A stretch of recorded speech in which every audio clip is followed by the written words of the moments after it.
I'm Forrest Saunders, standing outside of the Florida Capitol. Governor Ron DeSantis was on the University of Florida campus on Wednesday, telling protesters, really warning them that any kind of encampments or disruption of graduations will not be happening here. It was a tough on crime speech, while protesters, the very same protesters he was warning, were chanting just a few feet away.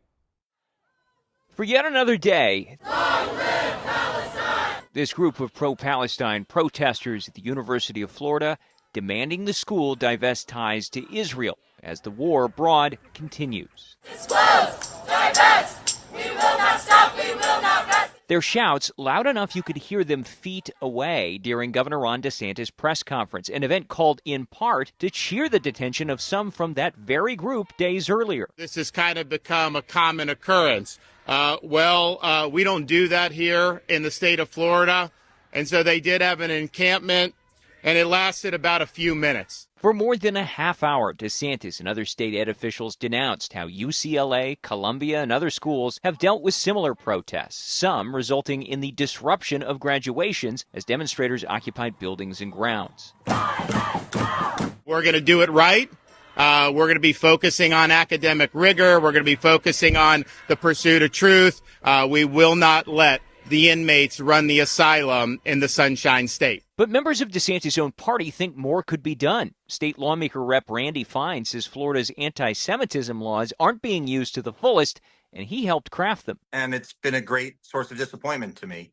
The legislation requires students who engage in anti-Semitic behavior to be treated the same way as students who engage in racist behavior. If someone was chanting the N-word walking through campus, they'd be gone in 30 seconds, as they should be. That's as Florida's Council on American Islamic Relations denounces the governor for going too far already. Free, free, free Palestine! Recent student arrests at Florida State, UF, and USF, mixed with rhetoric conflating pro-Palestine protests with terror group Hamas, is chilling free speech, CARE says. All they are asking for are conversations to have in how they want their universities to be invested.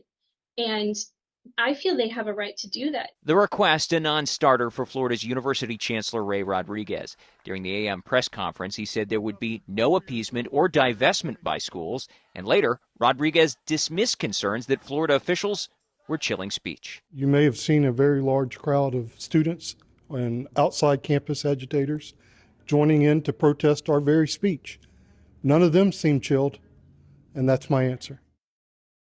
So what's next? Well, likely those protests are going to continue on Florida campuses and beyond across the country as we wait to see if maybe a ceasefire materializes overseas, perhaps bringing some ease to the tensions right here at home. That's the latest out here at the state capitol. I'm Forrest Saunders reporting.